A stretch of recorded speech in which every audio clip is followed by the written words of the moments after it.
Kids, today I want to talk about my life, and this subject is called approval. Now, if you wait 1 second for anyone's approval, you have wasted 1 second. 1 minute, 1 hour, 1 day, 1 year, one anything. The only approval you need is your own. Now, when you're younger, that seems like a hard concept to understand. But as you get older, it gets much easier to understand. And trust an old man on this. You only need your own approval. I tried desperately for years to gain everyone's approval. And the reason I did was because I was adopted and I had adopted child syndrome. And adopted child syndrome is like this. You just want to please people. You want to please people at all costs, even if it hurts yourself. And it's irrational. Completely irrational. So trust somebody that's had this syndrome and dealt with it over the course of decades. You don't need anybody else's approval. You just need your own. And as soon as you learn to love yourself,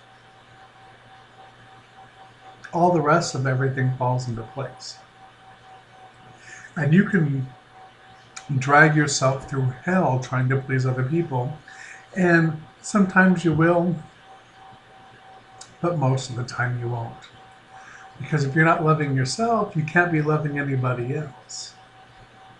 And that's an important key. And something that never should be forgotten. Because when you lose sight of yourself, you lose sight of everything.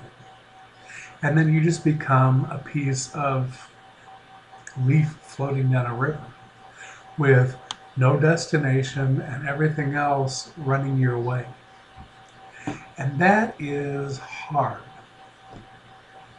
And it's tough. And it's something that you should never do. Now, a lot of people ask me, for example, how did you make it through all this?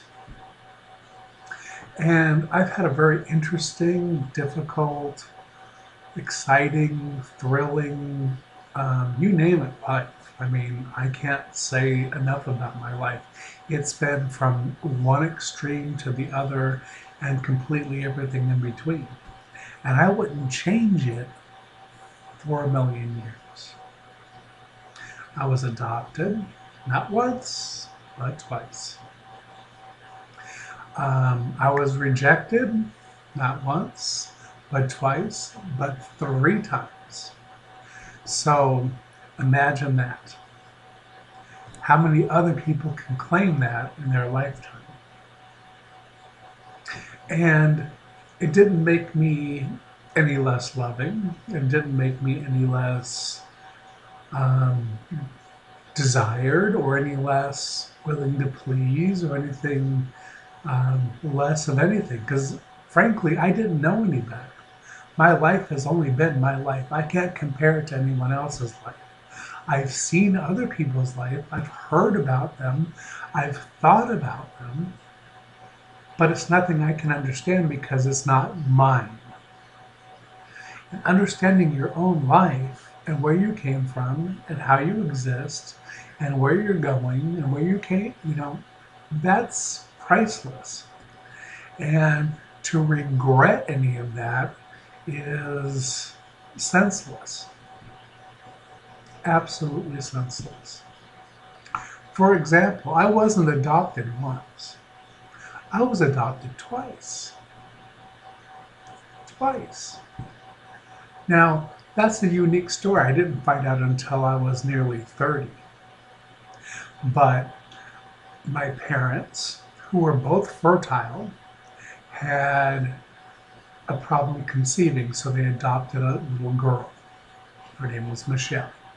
She died in the hospital before she was ever let out.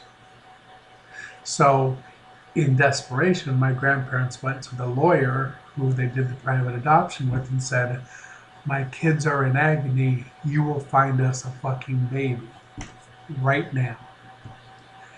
And the lawyer looked through they literally jacked him up against the wall.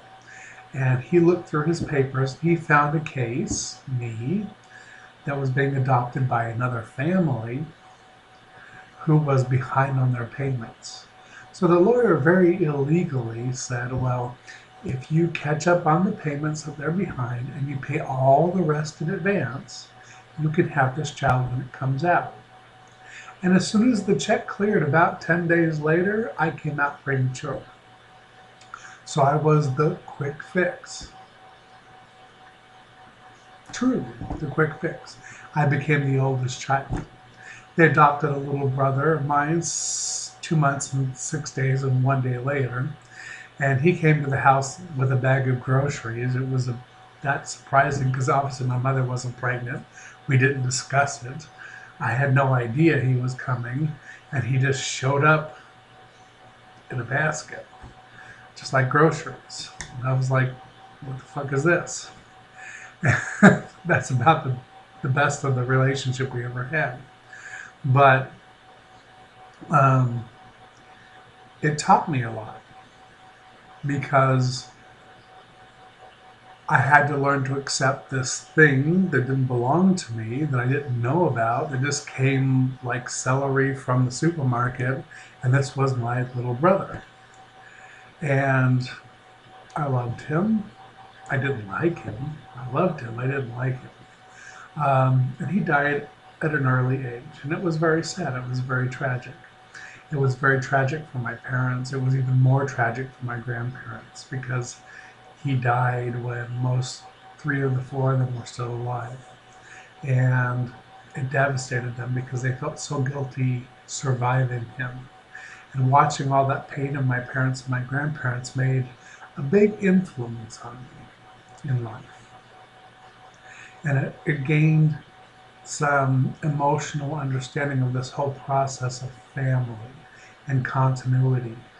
And when you break that, what happens? And I broke my family's continuity with my sexuality. And for example, the closest person I was besides my grandmother's was my mother. And we were very close. And when I came out, we had no relationship anymore. And as the years grew on, we grew farther and farther and farther and farther apart to the fact that we couldn't even sit in the same room together unless it was a public restroom. So that's the life I know, and I don't know any different. And it's hard for me to understand something that is not part of my life. I see it in other people, and I say, wow, what a neat thing, but I can't feel it because it was never part of my life. And that's important because it adds a different dimension or a different perspective to, let's say, my partner's life or a lover's life or anybody else, my best friend's life or any of my friends' life, because they have a different perspective on what is a family unit, what is family love, what is this, what is that, which I will never ever be able to share.